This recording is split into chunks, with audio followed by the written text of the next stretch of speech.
नमस्ते विद्यार्थिनींनो, आज आपण केंद्रीय प्रवृत्तीचं जे दुसरं परिमाण आहे ते परिमाण या व्हिडिओच्या माध्यमातून पाहणार आहोत की ज्या परिमाणाचं नाव आहे मध्यांक, ज्याला मध्यमा असं सुद्धा म्हटलं जातं आणि इंग्लिशमध्ये याला मेडियन असं म्हटलं जातं. आता केंद्रीय प्रवृत्तीचं पहिलं परिमाण मध्यमान आपण ऑनलाईन टीचिंगमध्ये पाहिलेलंच आहे, पण केंद्रीय प्रवृत्तीचं हे दुसरं एक महत्त्वाचं परिमाण आहे आणि हे परिमाण म्हणजे मध्यांक होय. आता एखाद्या गटाचे सुते प्राप्तांक जेव्हा आपल्याला दिलेले असतात तेव्हा ते काय करायचे असतात, तर उतरच्या क्रमाने किंवा चढत्या क्रमाने जेव्हा आपण लिहितो त्यावेळेस मध्यबिंदूमध्ये जो प्राप्तांक येतो त्या प्राप्तांकाला काय म्हटलं जातं, मध्यांक असं म्हटलं जातं. आता मध्यांक हा असा एक प्राप्तांक असतो की ज्याच्या खाली 50% प्राप्तांक असतात आणि ज्याच्या वरती 50% प्राप्तांक येतात. म्हणजे श्रेणीच्या मध्यमानात किंवा मध्यात येणाऱ्या प्राप्तांकाला मध्यांक म्हणतात. अशा वेगवेगळ्या व्याख्या आपल्याला मध्यांकाच्या करता येतात. आता याची आणखी एक व्याख्या आपण या ठिकाणी पाहणार आहोत. पहा स्क्रीनवर तुम्हाला दिसते ती. तर एखाद्या गटाचे सुटे प्राप्तांक दिले असता ते उतरत्या किंवा चढत्या क्रमाने लिहिले असता मध्यबिंदूत येणाऱ्या प्राप्तांकाला मध्यांक म्हणतात. अशी आपण त्या ठिकाणी मध्यांकाची व्याख्या करू शकतो. आता हे सगळं व्याख्या वाचल्यानंतर सुद्धा आपल्याला मध्यांक काढता येतो किंवा जेव्हा सुटे प्राप्तांक दिले जातात तेव्हा. पण ज्यावेळेस मध्यांक आपल्याला काढायचं असतो त्यावेळेस हे सुटे प्राप्तांक दिल्यानंतर आपण एक गोष्ट लक्षात ठेवणं गरजेचं आहे की मध्यांक हा असा प्राप्तांक असतो की ज्याच्या वरती 50% प्राप्तांक राहतात आणि खाली 50% प्राप्तांक येतात. म्हणून श्रेणीच्या अत्यंत मध्यावर येणाऱ्या प्राप्तांकाला मध्यांक असे म्हणतात. असे ढोबळमानाने आपण काय करू शकतो, प्राप्तांक निवडू शकतो. आता याची व्याख्या आपल्याला इंग्लिशमध्ये त्या ठिकाणी करता येते की Wien ungrouped score or measured are arranged in order of size, the median is the midpoint in the series. म्हणजे जी दिलेली श्रेणी असते त्या श्रेणीमध्ये येणारा मध्य प्राप्तांक हा काय असतो, मध्यांक असतो. आता मध्यांक कोणत्या चिन्हाने दर्शवतात तर पहा, त्याचं सूत्र तुम्हाला या ठिकाणी दिसेल. MDN या जे काही चिन्ह आहे या चिन्हाने तो मध्यांक दर्शवला जातो. आता यासाठी एक सूत्रसुद्धा आपल्याला दिलेलं आहे. ते सूत्र काय आहे, तर मेडियन बरोबर L अधिक इंटू ब्रॅकेट N/2 हा काय आहे, प्राप्तांक आहे. मेडियन जे आहे हे मेडियनचं सूत्र आपण पाहत होतो. तर यामध्ये L अधिक N/2 मायनस FB/FM आहे. तर अशा पद्धतीचं सूत्र आपण काय करू शकतो, आपण प्राप्तांक विभाजनाचा मध्यांक काढू शकतो. पण आपण सुरुवातीला काय पाहिलं होतं, सुटे प्राप्तांक दिले असता मध्यांक काढणे, तसंच आपल्याला प्राप्तांक विभाजनाचा सुद्धा काय करता येतो, मध्यांक हा काढता येतो. आणि मग तो कसा काढायचा आहे तर त्या ठिकाणी ते काढण्याचं जे सूत्र आहे ते सूत्र स्क्रीनवर तुम्हाला दिसत आहे. म्हणजे प्राप्तांक विभाजनाच्या प्रत्येक प्राप्तांकाला काय असते, व्याप्ती असते. मध्यांक काढण्यासाठी आपल्याला या सूत्राचा वापर करता येतो. मग या सूत्रामध्ये जे अक्षरं दिलेली आहेत त्या अक्षरांचे अर्थ आपल्याला माहिती असणं आवश्यक आहेत. मग यामध्ये मेडियन म्हणजे काय, मध्यांक आहे. तर L म्हणजे काय, तर मध्यांक असलेल्या प्राप्तांकाच्या खालील मर्यादा. जिथं मध्यांक आहे त्या मध्यांकाच्या खालील मर्यादा म्हणजे काय आहे, L आहे. त्यानंतर N/2 म्हणजे गटातील निम्मे विद्यार्थी. N म्हणजे टोटल विद्यार्थी आणि N/2 म्हणजे त्याच्या निम्मे विद्यार्थी आपल्याला काय करायचे, घ्यायचे आहेत. त्यानंतर FB म्हणजे काय, तर मध्यांक प्राप्तांकाखालील प्राप्तांकाची संचित वारंवारिता. जो मध्यांक आहे त्या मध्यांक प्राप्तांकाच्या खालील प्राप्तांकाची संचित वारंवारिता. आणि FM म्हणजे काय, तर मध्यांक प्राप्तांकाची वारंवारिता. म्हणजे मध्यांक असलेल्या प्राप्तांकाची खालील मर्यादा म्हणजे L, गटाचे निम्मे विद्यार्थी म्हणजे N/2, FB म्हणजे मध्यांक प्राप्तांकाखालील प्राप्तांकाची संचित वारंवारिता आणि FM म्हणजे मध्यांक प्राप्तांकाची वारंवारिता. अशा पद्धतीने काय करता येतो, आपल्याला प्राप्तांक विभाजनाचा मध्यांक काढण्यासाठी या सूत्राचा वापर करता येतो. आता यामध्ये एक शब्द आला होता तो म्हणजे संचित वारंवारिता. संचित वारंवारिता जी आहे त्याला आपण कम्युलेटिव्ह फ्रिक्वेन्सी असं म्हणतो आणि ती संचित वारंवारिता म्हणजे काय हे आपल्याला थोडंसं पाहायचं आहे. पहा, आता संचय करणे संचित वारंवारितेची सुरुवात खालच्या वर्गांतरापासून होत असते आता संचित वारंवारिता कशी काढायची, तर आपल्याला जी काही फ्रिक्वेन्सी दिलेली असते, जी वारंवारिता दिलेली असते, त्या वारंवारितेच्या सगळ्यात शेवटच्या प्राप्तांकाची जी वारंवारिता असतात त्या वारंवारितेपासून आपल्याला वरच्या वारंवारिता एकमेकांमध्ये काय करत जायच्यात, ॲड करत जायच्यात आणि सगळ्यात शेवटी जी संचित वारंवारिता येते ती आपल्या टोटल विद्यार्थी संख्ये एवढी येते.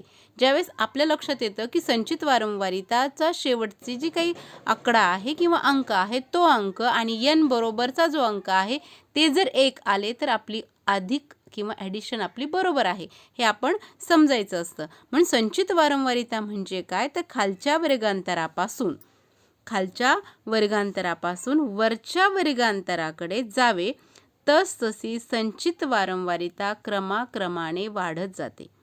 या संचित वारंवारितेतील वाढ ज्या वर्गांतरासमोर लिहिलेली जाते त्या वर्गांतरातील वाढ वारंवारिते एवढी असते, कारण संचित वारंवारिता लिहिताना मागील वर्गांतरातील संचित वारंवारिता आणि वर्गांतरात येणारी वारंवारिता यांची बेरीज करून ती लिहिलेली असते आणि म्हणून मग आपल्याला ती बेरीज करत जायचं आहे. ठीक आहे. आता याचं एक उदाहरण या ठिकाणी आपण घेणार आहोत की एखादा प्राप्तांक विभाजनाचा मध्यांक आपल्याला काढायचं असेल आणि त्याचं अर्थनिर्वचन जर करायचं असेल तर ते कसं, तर एक उदाहरण आपण या ठिकाणी घेऊया. स्क्रीनवर ते उदाहरण तुम्हाला दिसतंय पहा. प्राप्तांक दिलेत ते x अक्षराने दर्शवलेले आहेत आणि वारंवारिता ही f अद्याक्षराने दर्शवलेली आहेत. पहा 10 ते 2 पर्यंत जी बॅकवर्ड काउंटिंग आहे अशी वारंवारिता आपण घेतलेली आहे, प्राप्तांक आपण घेतलेले आहेत आणि वारंवारिता त्याच्या खाली दिलेली आहे. आता असं उदाहरण दिल्यानंतर आपल्याला काय करायचं असतं, तर मध्यांक मापन म्हणजे आपल्या श्रेणीतील निम्मे विद्यार्थी खाली राहतील असा बिंदू या गटात 74 विद्यार्थी असल्याने त्यापैकी निम्मे विद्यार्थी म्हणजे किती विद्यार्थी, 37 विद्यार्थी खाली राहतील असा बिंदू त्या ठिकाणी शोधायचा असतो. म्हणजे एकूण वारंवारितेची बेरीज किती येते ती पाहायचे. तर या गणितामध्ये एकूण वारंवारितेची बेरीज n बरोबर किती आलेली आहे, 74 आलेली आहे. मग आपल्याला यामध्ये 74च्या निम्मे n/2 केल्यानंतर 74च्या निम्मे किती होतात, तर 37 होतात. मग 37 विद्यार्थी खाली राहतील असा बिंदू आपल्याला शोधायचा असतो. मग तो बिंदू कुठे सापडतो, 46च्या खालीच आपल्याला 37 त्या ठिकाणी सापडतात. म्हणून ती पूर्ण जो काही ब्रॅकेट आहे तो काय करतो आपण, हायलाईट करतो. ठीक आहे. आता इथं हायलाईट केल्यानंतर संचित वारंवारिता 46 मध्ये काय झालेली आहे, 37च्या निम्मे विद्यार्थी त्या ठिकाणी त्यामध्ये सामावलेले आहेत. म्हणून त्याच्या भोवती आपण काय केलेली आहे, चौकट केलेली आहे. आता चौकटीतील 7 हा काय आहे, मध्यांक किंवा प्राप्तांक आहे. 7 काय आहे, मध्यांक आहे किंवा तो प्राप्तांक आहे. आता 6 या प्राप्तांकाची संचित वारंवारिता किती आहे, तर 6ची संचित वारंवारिता किती आहे, 31 आहे. म्हणून आपण त्याला काय मांडलंय, FB मांडलेले, बरोबर आहे. आता या ठिकाणी FB आपण त्याला मांडले. मग आपल्याला मध्यांकाचं मूल्य जे आहे ते मूल्य काढायचे. म्हणजे संचित वारंवारितेनुसार मिळालेला प्राप्तांक कोणता आहे, तर 7 आहे. मग 7ची नीचतम मर्यादा किती आहे त्या प्राप्तांकाची, तर 6.5 आहे आणि म्हणून 6.5 या बिंदूच्या खाली 31 विद्यार्थी आहेत, बरोबर आहे का नाही. 6.5 या बिंदूच्या खाली किती विद्यार्थी आहेत, एकूण 31 विद्यार्थी आहेत. म्हणून मध्यांक काढताना आपल्याला मेडियन बरोबर L अधिक into bracket n/2 minus FB/FM n bracket complete अशा पद्धतीचं सूत्र आपल्याला वापरायचे. मग आता पुन्हा एकदा पहा, आपण सूत्रात किमती घालण्यापूर्वी त्या किमती आपल्याला त्या अक्षरांच्या पुढे लिहिणं आवश्यक आहे. म्हणून L बरोबर 6.5 जी आपण निवडलेला मध्यांक आहे त्या मध्यांक प्राप्तांकाची नीचतम मर्यादा आपण या ठिकाणी लिहिलेली आहे. त्यानंतर n/2 आपला 37 आलेला आहे.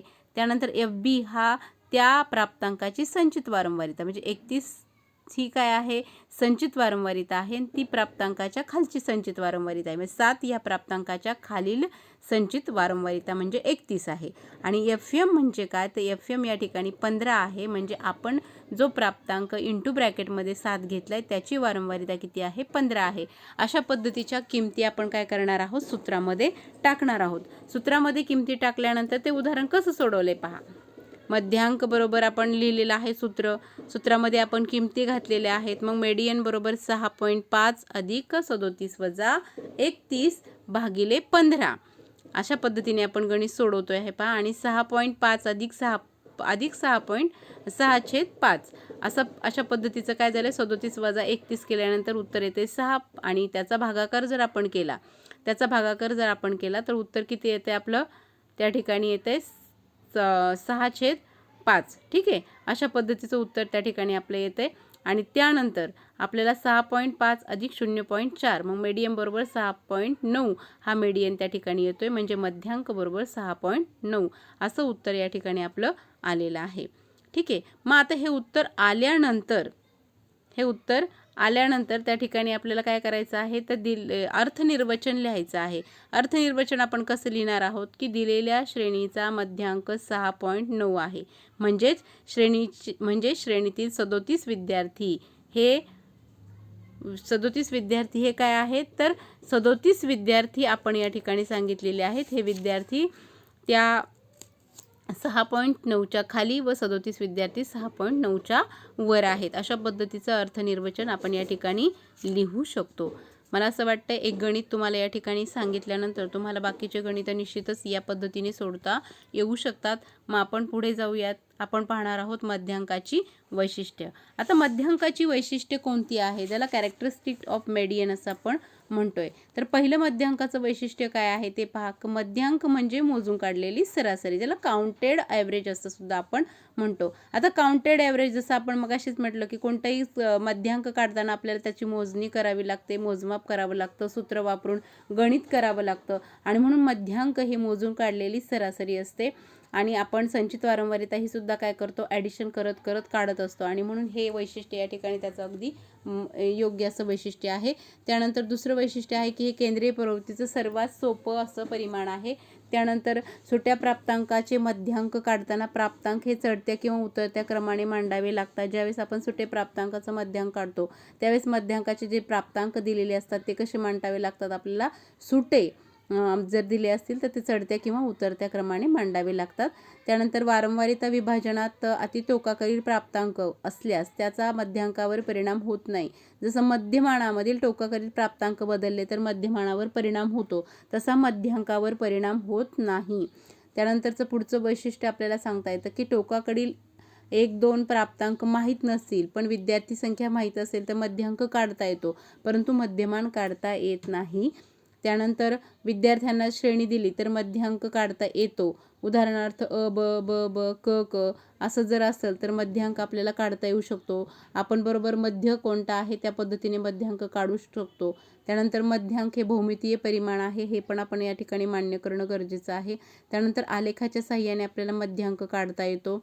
मध्यांक हे मध्यमानापेक्षा कमी स्थिर व कमी विश्वसनीय आहे, कारण एखाद्या प्राप्तांक गटात त्या ठिकाणी प्राप्तांक मिळवला किंवा एखादा प्राप्तांक जर आपण वजा केला तर मध्यांकाच्या किमतीमध्ये बराच फरक पडू शकतो.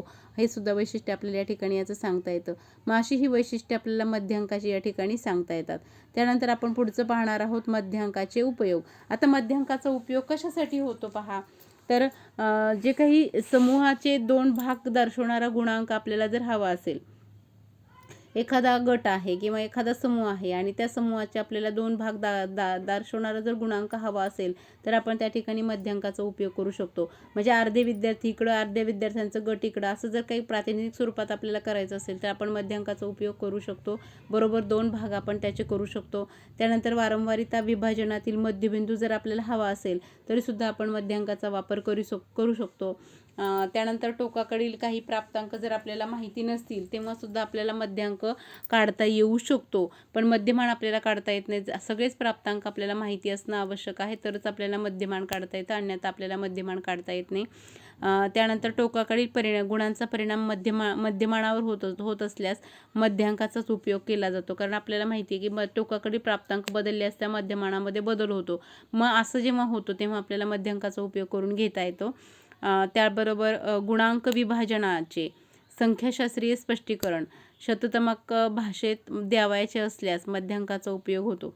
आता मध्यांक हे 50वे शततमक असते, कारण बरोबर 50% आपण म्हणतो इकडे आणि 50% इकडे, वरती 50% अर्धी 50% खाली, अशी जेव्हा संख्या आपल्याला मिळते त्यावेळेस आपण तिथं मध्यांक आहे असं समजतो. आणि म्हणून ज्यावेळेस आपल्याला शततमक त्या ठिकाणी पाहायचे असते त्यावेळेस त्या ठिकाणी 50वे शततमक या ठिकाणी असते मध्यांक, हेही या ठिकाणी आपल्याला सांगता येतं. त्यानंतर विद्यार्थ्याचे मूल्यमापन श्रेणीत जर होत असेल तेव्हा मध्यांकाचा उपयोग आपल्याला करता येतो. विद्यार्थ्याचं जे मूल्यमापन आहे ते जेव्हा श्रेणीत होत असतं ना तेव्हा सुद्धा आपल्याला त्याचं मध्यांक काढण्यासाठी उपयोग होऊ शकतो. इतके सगळे उपयोग त्या ठिकाणी आपल्याला मध्यांकाचे सांगता येतात. म्हणजे मध्यमानापेक्षा जास्त विश्वसनीय परिमाण म्हणून आपण मध्यांकाकडे पाहू शकतो. पण जसं मध्यमानाच्या काही मर्यादा आहेत तशा मध्यांकाच्या सुद्धा काही मर्यादा आपल्याला या ठिकाणी सांगता येतात. मग मध्यांकाच्या काय मर्यादा आहेत? Limitation of median. तर पहिली मर्यादा आहे की मध्यांक मध्यमानापेक्षा कमी स्थिर व कमी विश्वसनीय आहे.